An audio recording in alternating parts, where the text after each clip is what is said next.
Bienvenidos, welcome to Blue Trunk Community Garden Network.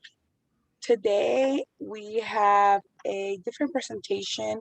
We actually want to trace our step back from some time ago, perhaps maybe over a year now.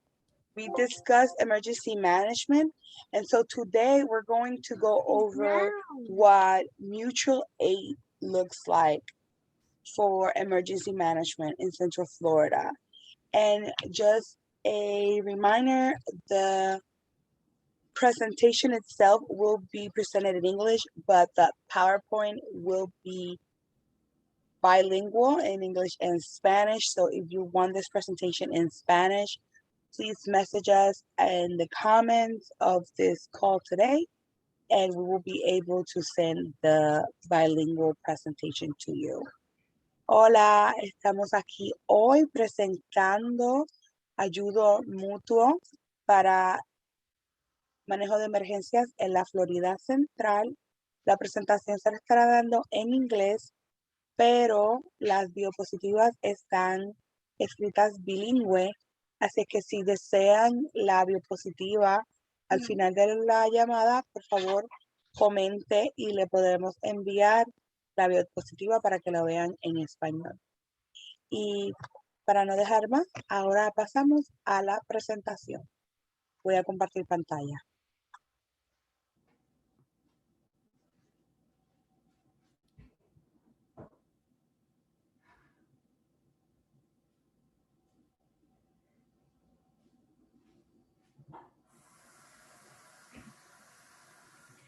Thank you so much, Itiva and Blue Trunk Community Garden Network.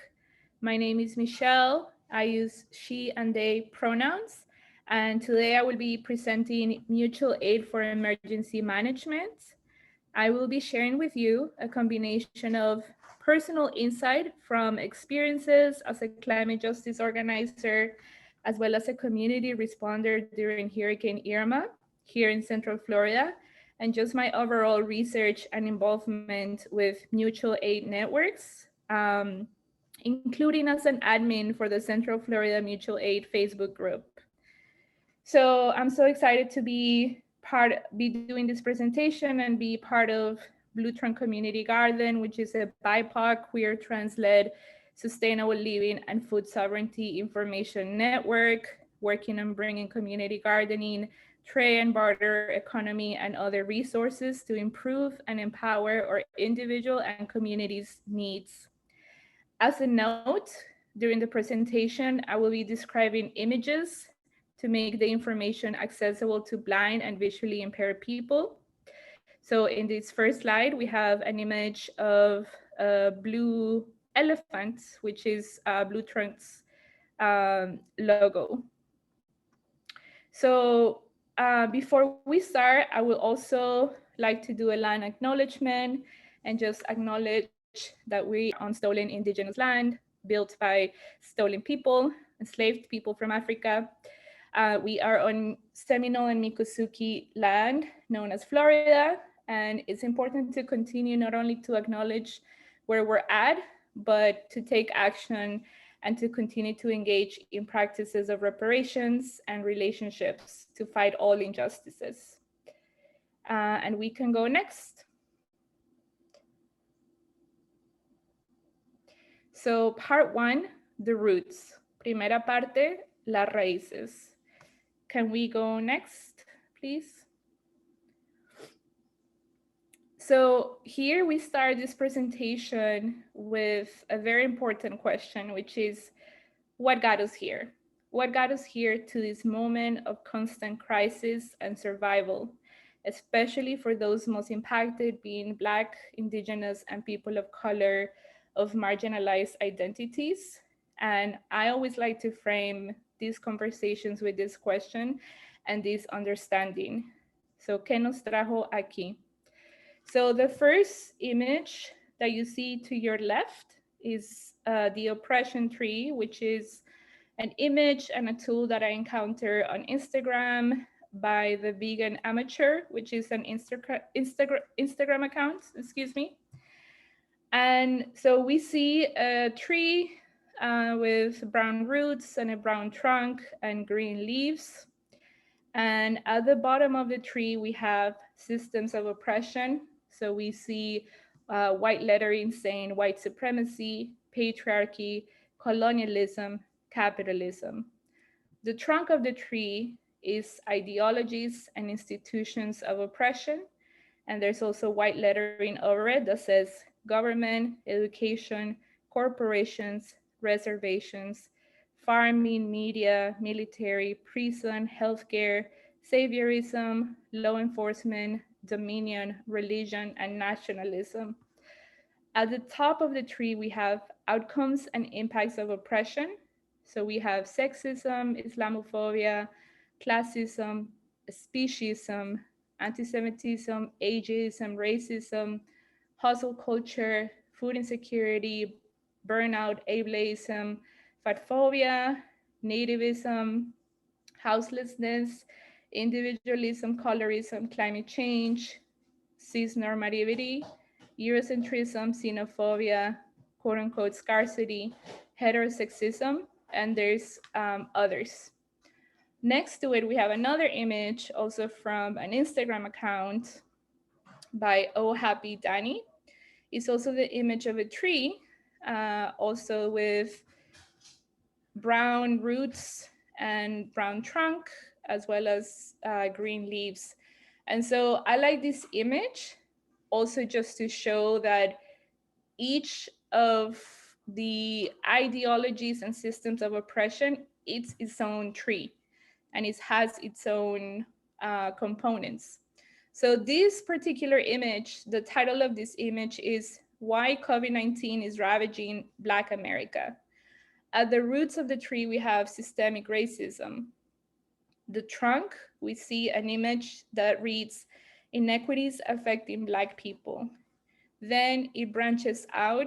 So the first two branches is mass incarceration to the left, and this causes overcrowding, more Black people in prisons, um, which leads to a lack of soap and other cleaning products. Then to the left, we have housing discrimination, which means more Black people in urban areas, and then just makes it harder to social distance. Then the next two branches up, we have lack of access to healthcare on the right. Um, and it says, I'm having a hard time reading, I apologize.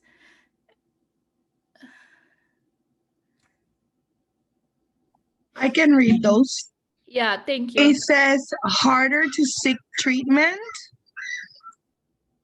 which then says can get tested and chronic illness risk is higher.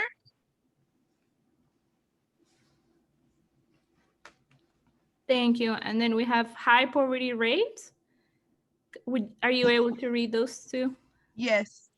And then we see crowded living conditions like public transit.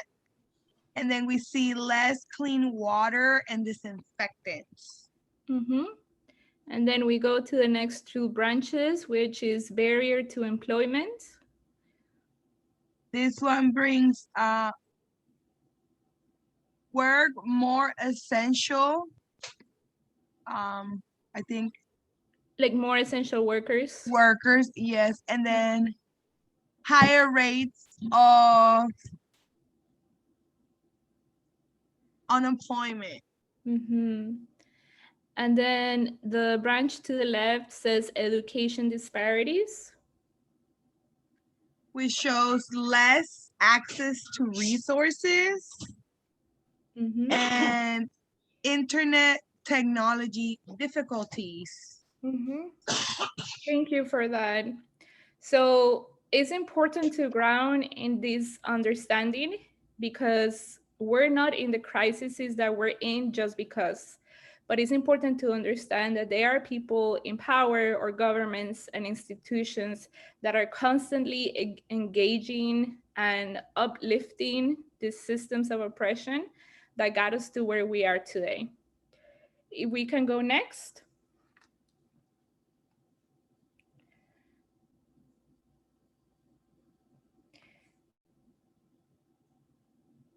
So, yes. So in this slide, the title is Crises and Disasters, Crisis y Desastres. And more we understand disasters to not only be quote unquote natural disasters such as hurricanes, floods, etc. And I say quote unquote because we know that corporations and governments are responsible for exacerbating the climate crisis in which we're in, through a history of colonization that continues today, policy, inaction, and capitalism, where corporations, instead of the people, are in charge of making decisions. I want to start with the image to the right, which is an image of a road in Puerto Rico. And this was during Hurricane Maria. And we can see in the image a total devastation of the road. Um, Basically, the concrete is gone in some part of the road. There's flooding to the sides, and then the trees are just bare, devastated. So, as mentioned, one example of these crises that are, yes, natural, but that are being exacerbated, as I mentioned, is the devastation, right, of Puerto Rico. And this devastation of systems had been happening before the storm, including the ongoing colonization of the island by the United States and all the harmful policies and economic resource extraction and privatization that have been deliberately attacking Puerto Rico's social systems and infrastructures impacting education, healthcare, electricity, water. So, what we saw happening when Maria hit the island is a collapse of these systems that were supposed to be there to keep people protected. And instead of having a proper response from the government, what we saw was more state violence and negligence, which resulted in the deaths of thousands of Puerto Ricans. So, this is one example that I wanted to give, and also mention that it was and it is through mutual aid projects in the island, such as the food sovereignty movement and farms, that people have been able to start some sort of recovery. It hasn't been a just recovery, but also uplifting that it has been the people supporting people, which is a foundation to mutual aid. So, and I think most of us here in Florida have been conditioned to think of disasters in terms of hurricanes and natural things happening. But it's also important that we understand the social political disasters and crises. So, for example, police brutality being one of them, and the ongoing racist laws impacting and harming Black lives. So, the picture to the left that you see is from the is from last year, from the Black Lives Matter uprising after the killing of George Floyd. This picture here is in Orlando, in which, of course, community members were met with even more violence by OPD. And as you can see in the picture, it's a picture taken from the back. So you see the backs of multiple Black people holding signs. One of the signs says Black Lives Matter, and there's just like a lot of people. Some of the mutual aid responses that happened and that I saw on the ground was anything from having water stations and foods in the streets for the ongoing protests that lasted days, people coordinating rides to make sure that community members made it home safely. They were also organizing safe houses and safe spaces and things of that nature. And last, at the bottom, we see a headline from News 13 that reads, Coronavirus pandemic adds more fuel to Central Florida's affordable housing crisis that has been happening for years now. So as you can see, with what we learned in the previous slide with systems of oppression and the symptoms of these systems has created the crises that we're in. So these are just some examples of what the crisis and disaster has been and some of the responses that have happened from community. If we can go to the next.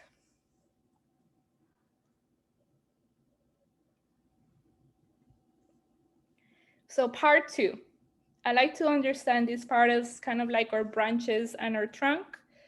Parte dos, el tronco. If we can go next.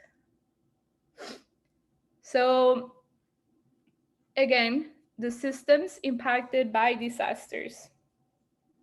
Sistemas impactados por desastres. Now that we have gone over some of the root causes of the crisis we're currently in, we can begin to explore what it means to either develop or own, and what it means to continue to strengthen our current community ways and infrastructures that are rooted in collective liberation, independence, and other freedom values. As we continue to explore mutual aid, I would like to ask you to keep in mind and take inventory of your and your community needs in relation to mutual aid and hurricane season. So, for example, one of the systems that gets impacted by disasters is food. As it is, we know that many of our neighborhoods, BIPOC neighborhoods, are food deserts and lack, the proper resources to access healthy and nutritious foods. And so, of course, during disasters, we lose the little access that we have. So, some of the questions that we can ask is, what are the community needs around food? Does everyone in my community have access to healthy, nutritious, and affordable food? How far is the nearest place where I can get food? Is there a community garden in my area? Do I know how to grow food? If not, what are mutual aid projects we can begin to develop? Some examples of what mutual aid, as far as food sovereignty, can look like is a community pantry, a community garden, and you can start by making connections with other people growing gardens. So I will encourage our community members to go one by one, which I'm gonna read. So the first one is food, alimentación. Second one is housing, vivienda. Third is communication systems, sistemas de comunicación. Fourth is water and light, agua y luz. Fifth, we have ecological systems, sistemas ecológicos. Sixth, we have health systems, sistemas de salud. Seventh, we have safety and security, seguridad y protección. Eighth, we have education, childcare, educación y cuidado de niños. Ninth, we have transportation, transportación. And these are some of the main systems that, as mentioned, survival systems that get impacted during disasters. So we can go one by one and ask the same questions as an exercise and as a tool for us to begin planning what mutual aid looks like during disasters. If we can go next. So what is mutual aid? I'm sure most of us have heard this term, especially as of last year when the pandemic started. There were multiple mutual aid projects all around the country, from mask making to building hand washing stations, among others. We must recognize that mutual aid is a practice and a way of interacting with our communities that comes from Black, Indigenous, and people of color. It's how we show care, compassion, and resiliency. And in many ways, is how we've been able to survive generations of oppression and violence. In the current dominant culture of white supremacy, it can be easy to get lost in individualism and the belief that government will take care of us, when in reality, it is our communities that take care of each other and know what they need best. So some examples of mutual aid include the Black Panthers Free Breakfast for Children's program, which is the picture that you see on the left. which is a picture of two Black mothers holding bags that say People's Freedom Food Program. And it has the logo of the Black Panthers, which is a Black Panther. So this is a program that fed children all across the country, and it was part of the survival strategy to address inequalities and poverty and ensure that children didn't have to learn and participate in society on empty stomachs. And we're talking about Black children. Of course, we know that this is a threat to the government and the system. And we know that the FBI infiltrated the Black Panthers, dismantled their programs, jailed its members, and raided their communities, only to then implement a national free breakfast program for public schools. So it's important to know this history of what mutual aid has looked like and what are the threats, and also, right, like recognize like what is the legacies of the Black Panthers and of mutual aid throughout history. The picture on the right, the title is in Spanish, is ¿Qué es ayuda mutua? And this is a picture of a mother with red hair, wearing a hat and a bandana.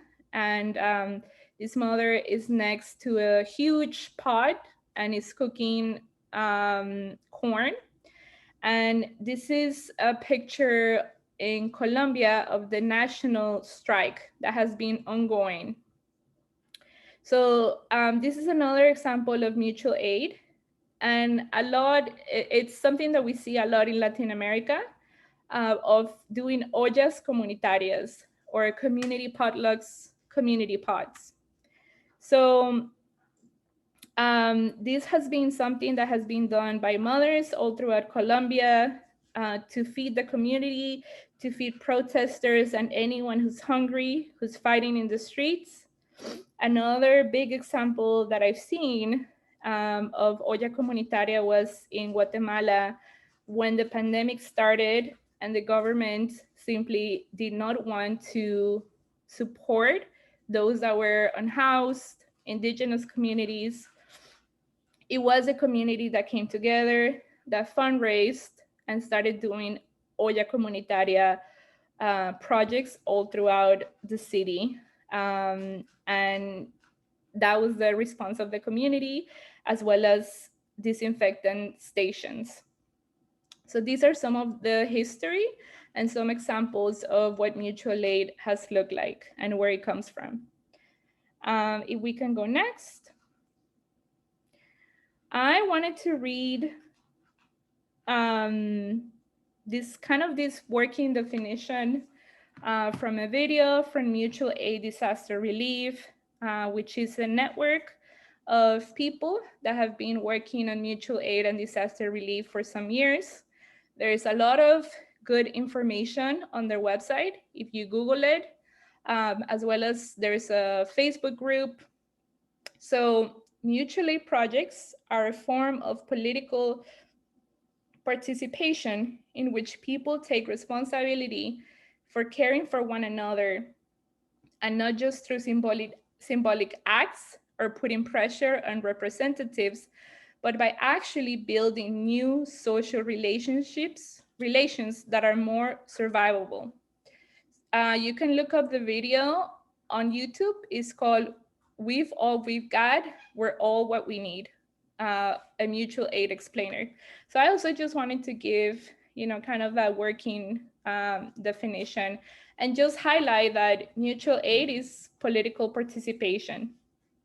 And right, that is based on our liberatory values of caring. Now we can go next. So what are some of the components of mutual aid? This is important to understand because you'll see that institutions, government institutions, private institutions started using the term mutual aid to make it seem as if they want to support the community, when in reality, most of the times, this is support that is charity, that is hierarchy based, that there's strings attached, So it's important, as we're working on building our mutual aid networks, that we keep some of these principles in mind. So the first principle, of course, is that it's community centered, not institutions. So that we're helping each other, that we're in community and in relationship. Um, the second one is that we challenge, understand, and divest from systems of oppression. This is again huge because the solutions that we propose cannot come from the same place of oppression. And I just want to uplift and say that Blue Trunk and Itiva are always educating the community on systems of oppression and how to challenge this and correct this, as we build our community. The third one is develops community skills and shares resources. So this is another one that is super important because we also don't want to fall into creating projects and kind of just like holding the resources and the skills and the power without giving that to the community, right? So, some of the reflections that have come from mutual aid projects, especially international um, engineering projects, is that you had projects, that went to other countries to build infrastructure, say water or like solar, and then the project will leave without sharing the skills uh, with the community on how to build, how to work these technologies.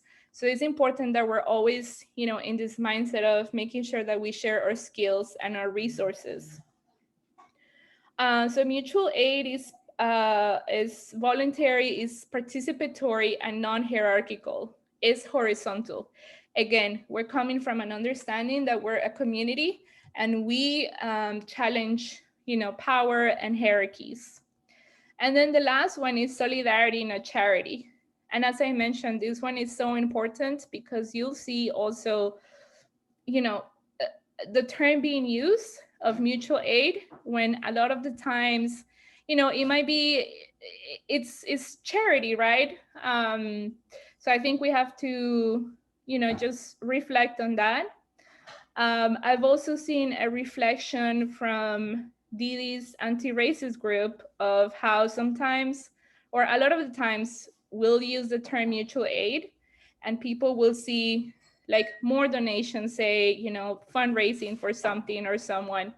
But when you mention the word reparations, it's a different response. So kind of just unpacking that, continue to unpack that, and as I mentioned in the beginning, continue to engage in the practice of not only mutual aid, but reparations.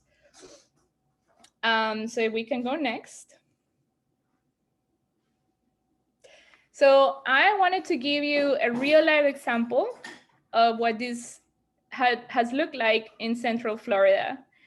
And this is, there's two pictures in this slide.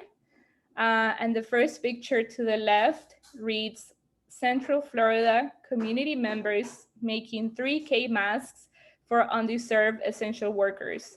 And this is an article from Watermark, which is our local LGBTQIA plus magazine. The picture to the left, you see three people. You see a sewing machine, and then you see masks. So this is a project. I believe Bobby is also part of the network. And yeah, I just like wanted to highlight this project because it was during the beginning of the pandemic, where, a lot of things were new.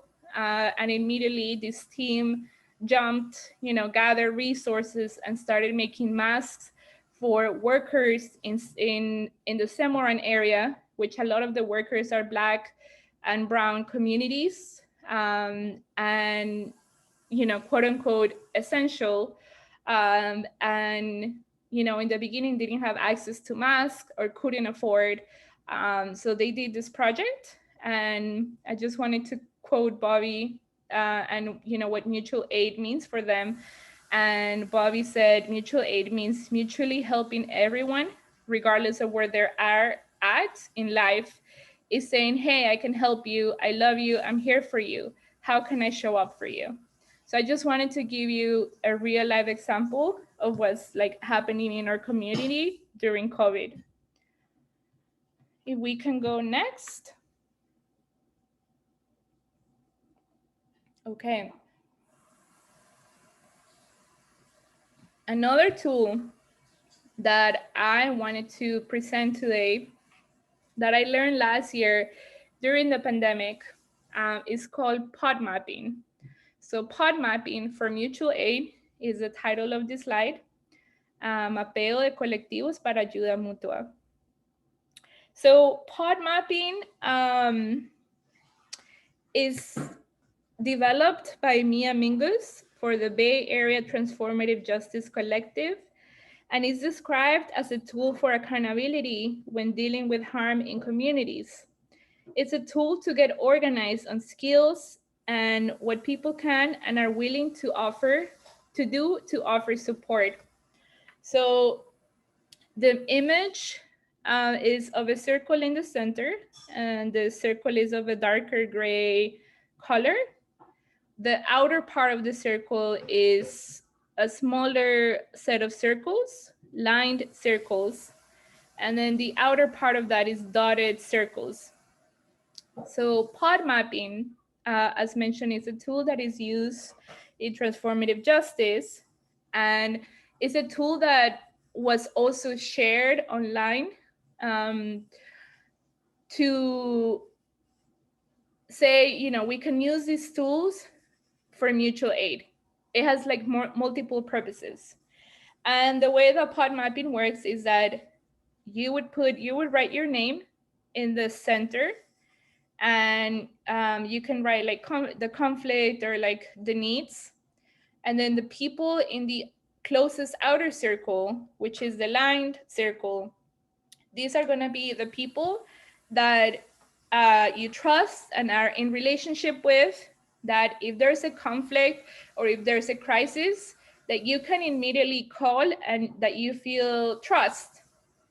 And of course, part of preparing for disasters and crises is having conversations with people beforehand. So you would want to ask your closest community if they want to be part of your support system. Something that you can do in relationship to disasters is write the name of the person and the skill and resource that they might be able to offer. The outer circles, which is the dotted circles, are going to be your people that are movable, meaning people that are part of your community that might have a resource that you might not be as close to, but that if you have conversations with, you can start building trust to ask them to be part of your main pod, your main circle. And then the outer circle is just kind of like your outer resources. I know some people, in the outer resources might place, for example, Instagram, right? Like it's kind of like an outer educational resource if you use it that way, or community. Um, so that's, what pod mapping looks like. A very basic explanation that I'm giving you. Important questions to consider as we work in pod mapping in relationship again to conflict, disasters, needs. So the first question would be, what are my needs in the moment? ¿Cuáles son mis necesidades? What are my skills? ¿Cuáles son mis habilidades? And then who should be centered? ¿Quién debe ser centrado?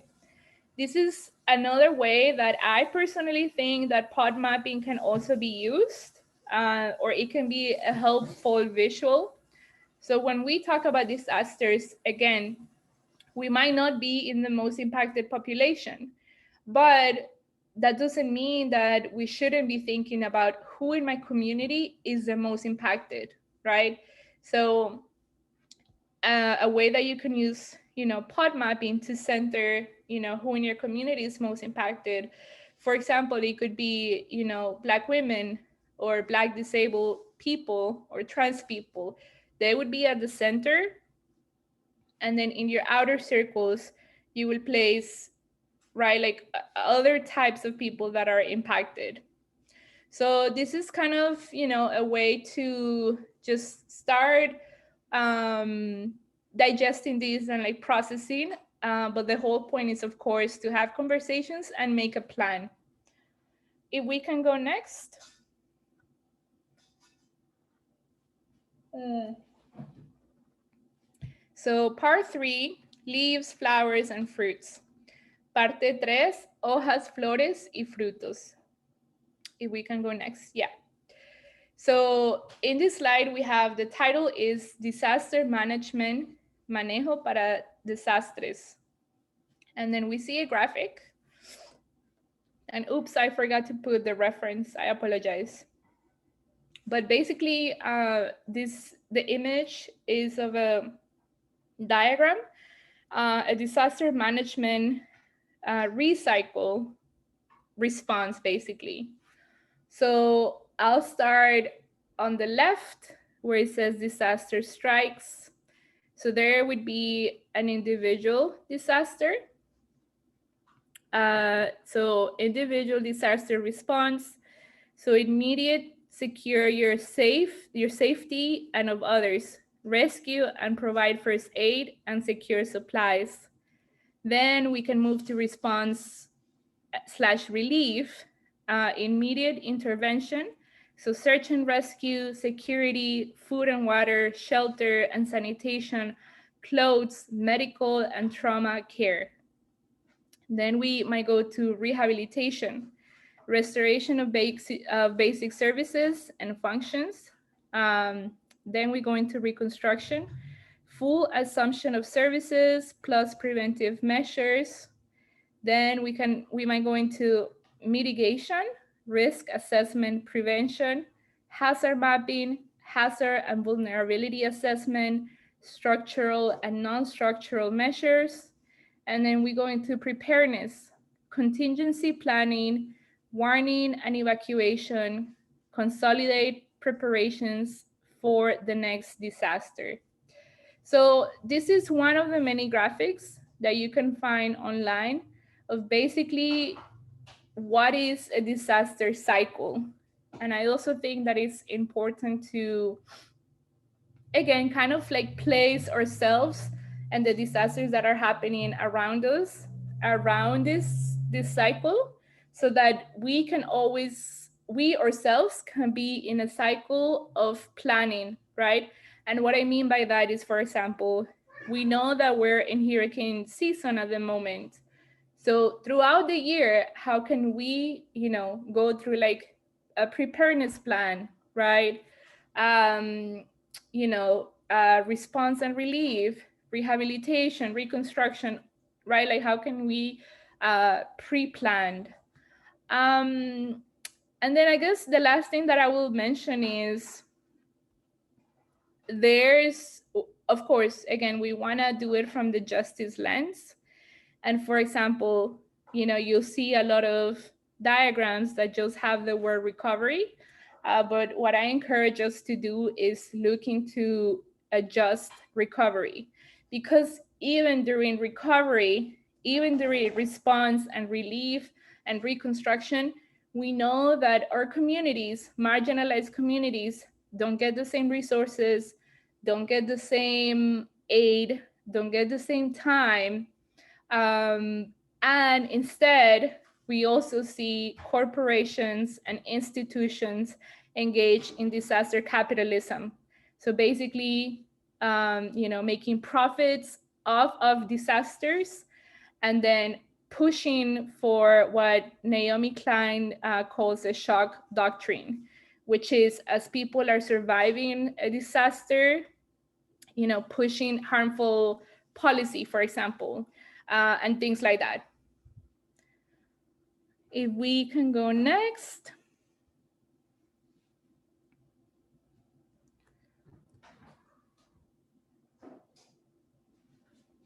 So as I mentioned, we're still in hurricane season.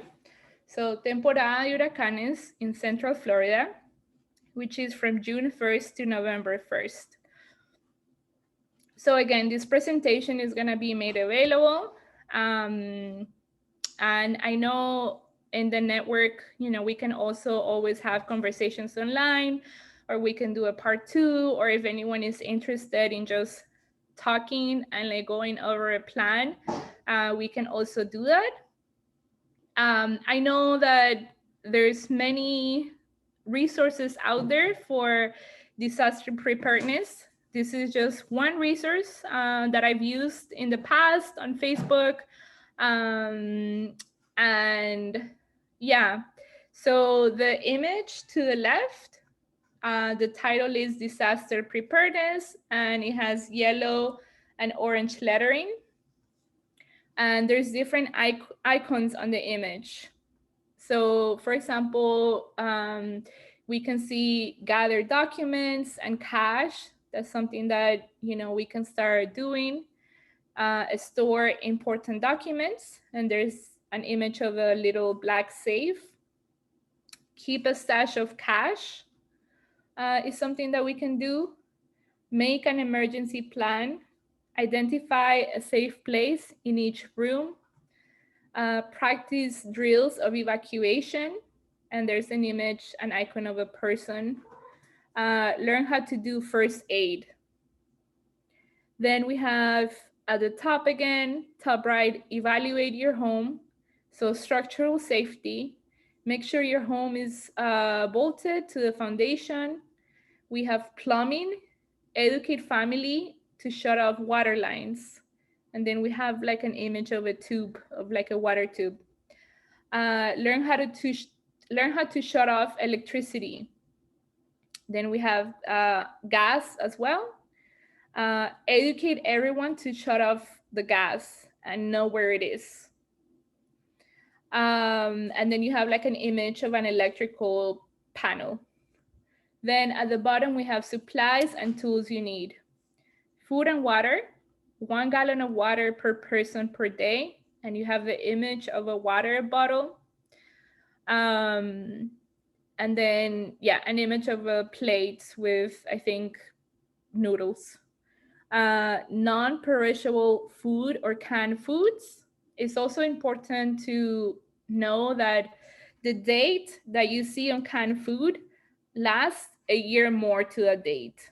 So, for example, say that the canned food says expires 7/26, 2021. Know that the majority of cans, the food will actually expire a year from that, but they just put that date for like quality purposes. Then, of course, having like flashlights, a portable radio, and we see an image of a radio and a flashlight, a whistle. Then we have shelter and clothing.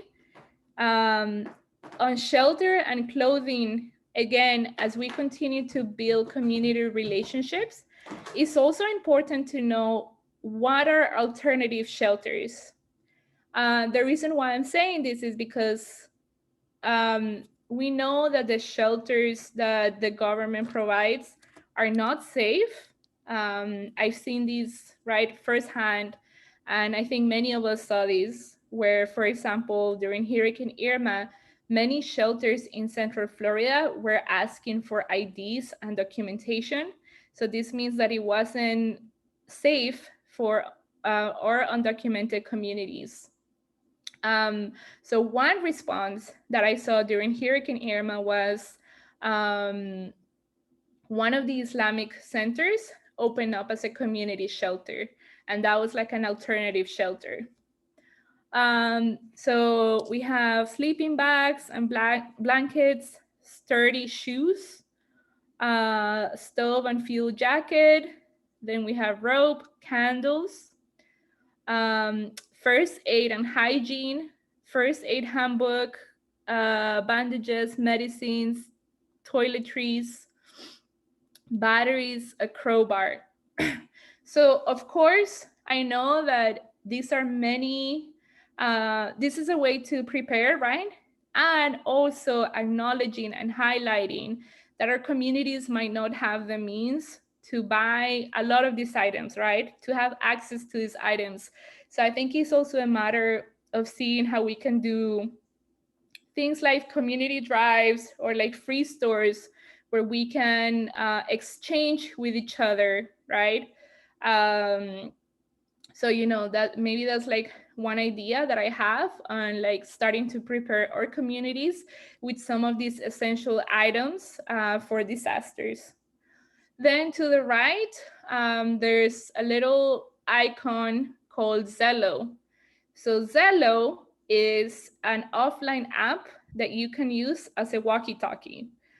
So again, thinking about our communication systems, electricity not working, internet not working, like how do we communicate with community members? So I've used Zello in the past. I'm not sure about distance, but you might want to try it or look up, other offline walkie-talkie like apps that you can use on your phone for communication. I also know on other projects like the Disaster Resiliency Initiative, I know that they communicate through WhatsApp. So in each neighborhood or each project or like each community having a WhatsApp channel or a signal channel just specifically for disasters and hurricane season, to post resources or to post like who needs what an emergency. Another amazing resource that I came across last year is basically this Word document called Pod Mapping for Mutual Aid by Rebel Sydney Black. Um, Excuse me, just drinking a sip of water. And this is an amazing resource that includes resources from the disability justice community. So you'll see, like at the bottom it says, have asked disabled prepper tips for preparing for a coronavirus quarantine. There's a ton of resources there that I encourage you to go and check out, and we can also post the links. So these are some of the things that we can start considering for hurricane season. I also want to just say and acknowledge that again, these are disasters that are becoming more intense because of climate change and inadequate policy. Excuse me. So these are disasters that are just gonna keep exacerbating and becoming more intense. So it is important to just, be in a culture of mutual aid, do or exchange community events, right? Start thinking about all this. If we can go next.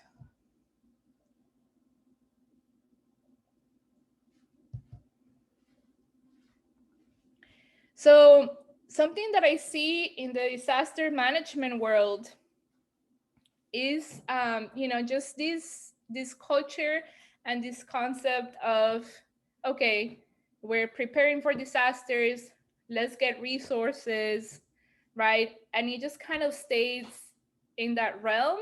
And I know there's like different reasons.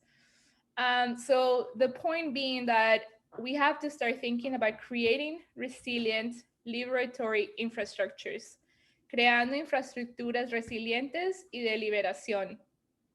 So one of those ways that we can create infrastructure is through resiliency hubs. So the image that we see here is an image of a house, a yellow house that seems to have a solar panel. Excuse me. There's a tree next to the house.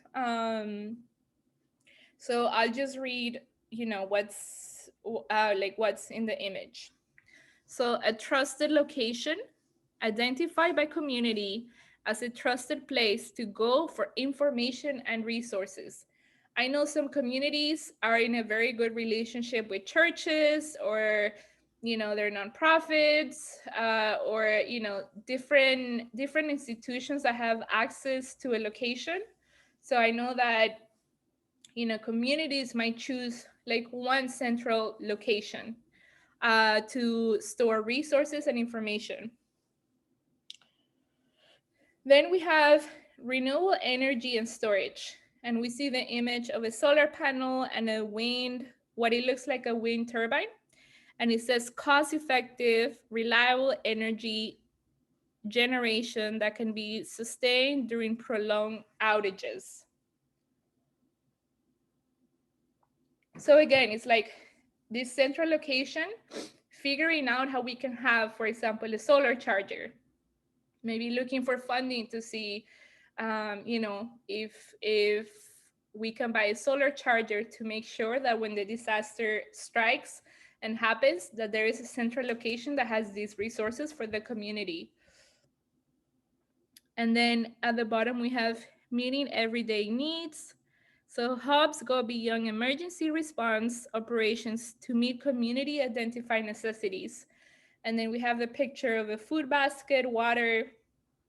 So again, it's like building these systems for the community and a support that is ongoing.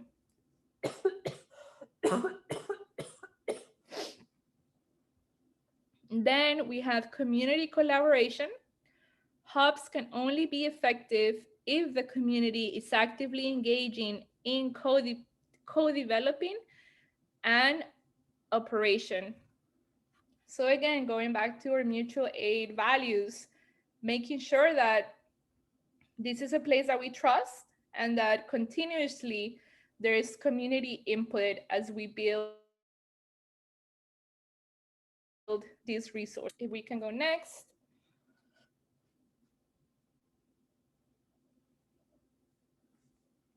So some of the emergency management and mutual aid projects happening in Central Florida, proyectos de manejo para emergencias y ayuda mutua en la Florida Central. Excuse me. Some of the projects that are happening, I know there's projects that I've seen, some projects that I'm involved with that I wanted to mention. One of them is the Central Florida Mutual Aid Facebook group. If you search Central Florida Mutual Aid, um, this is a Facebook group that got started by one of our community members, Stephen Gann, during COVID. Um, it's still in development, but as mentioned, sometimes I participate as an admin in the group. Just like sharing resources, and things of that nature. So that's a community project that is ongoing, and that I know, is always looking for people to help manage it and like bring information and share. Another project is the Orlando Herbal Mutual Aid, which is a project that got started last year, a little before that. During the uprisings, the Black Lives Matter uprisings, and it's basically herbalists, BIPOC queer herbalists that have come together, to prepare natural medicines for the community. Making sure that there's also an analysis and a framework of trauma informed responses, and doing that through herbs. That's another project that I can think of. And I know there's like so many projects that I think is important to highlight, and that we just continue to support each other. And if we can go next, I think it's might be our last or second to last. Yeah. So this is Blue Trunk Community Garden, which is doing amazing work with food sovereignty, and again, just like building food systems around Central Florida. And Itiva, do you want to talk about a Blue Trunk and some of the initiatives that you're doing? Yes, thank you. I would like to highlight that for the fall, we're going to be restarting our sustainable living cohort. So we're inviting folks to join us for that, and we'll be sharing the promotion for that soon. So y'all can share with your community members as well. We have a seed bank presently. that is meant to provide seeds for community members who wants to start their own garden at home. We have a greenhouse, which is going to be dedicated to microgreens, and we'll be sharing more of that here in the upcoming weeks.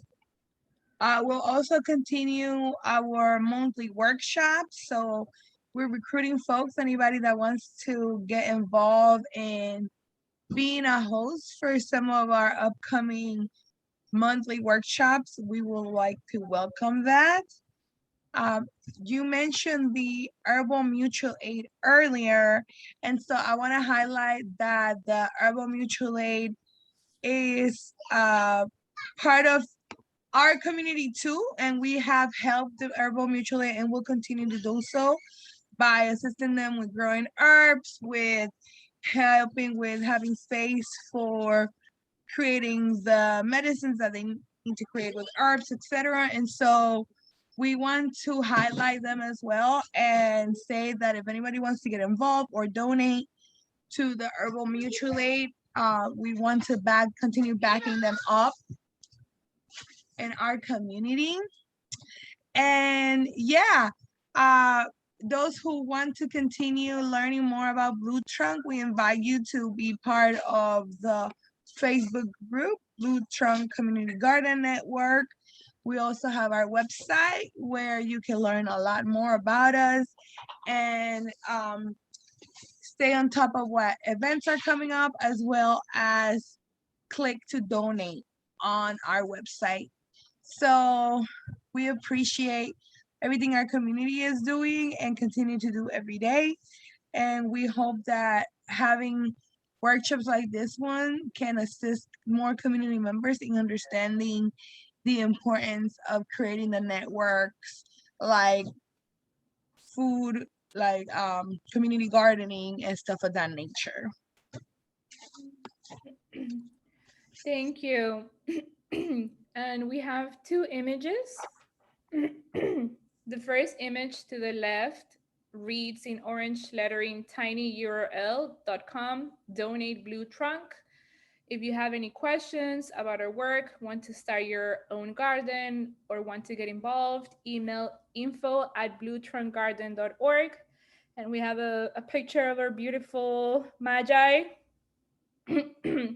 And then to the right, we have a picture of children. And yeah, it was a kids event. And if we can go to the last slide, which I think is the last. Oh, before we pass to the last slide, yeah, I completely forgot to mention our partners and siblings peer support space, the organization peer support space. We partner up with them twice a month to host the workshop Planting Hope, which is pretty much integrating peer support through the community gardening model of it. And usually Magi is the one who hosts those courses, those workshops. It's more like a gathering, like a peer support gathering where they happen to garden. So it's a little bit different than our common workshops where we're like focused on learning about plants. So that one is a really great one for folks who are brand new and starting to get into gardening or really don't have any idea what to do yet. We highly recommend coming to our Planting Hope Gardens because they're not only about gardening, but also about us as people. And when are the meetings again? The meetings is the second Wednesday of the month and the third Saturday of the month. And Peer Support Space has Eventbrite where you can register for those. Okay, amazing. Thank you for that. I think the last slide is just my references and other resources that, again, we can share. Um, yeah, I just, wanted to end by saying that you're not alone, that there are community projects happening around, and there's community education and community organizing, that all of us have something to offer. We all have different skills, um, and so that we're working on building a society that is free and liberated, where people can be safe and can thrive. And again, mutual aid doesn't have to be a huge project. Some mutual aid requires that, yeah, that is, it requires people, right? It requires a lot of people. But I'm sure that many of us already, again, engage in mutual aid, right? It could be anything from giving a ride or providing emotional support, um, things of that nature. So yeah, thank you so much for having me be part of this presentation. And again, I'm always available. Yeah, just like to support how I can with the experience that I have. And also, we can tap into other networks. And Itiva, I don't know if you have any questions for me. I think that that presentation was very detailed and had lots of great resources and uh almost like a great outline to start a baseline or a plan for folks. And I really appreciate the time you took. I know these kind of things are not simple. So I want to thank you for taking the time to share this with the community. I also want to encourage community members to request it so we can send it forward. We could send y'all this presentation, and y'all could continue learning and polishing up on how you want to work your own mutual aid around your own family and friends and home and community.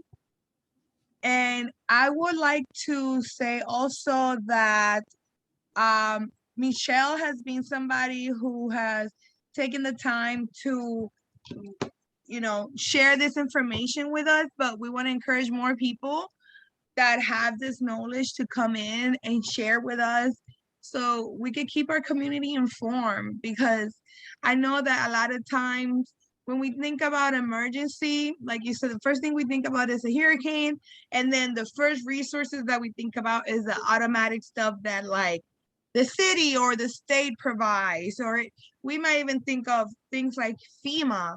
But realistically, these are not resources that, like you said, they might not always be available, or they're not exactly what we think they are. And so we need to be conscious of trying to avoid needing to go as far as requesting those services, right? If we can manage to get ourselves prepared ahead of time, perhaps we can avoid getting as far as needing those super emergency needs, right?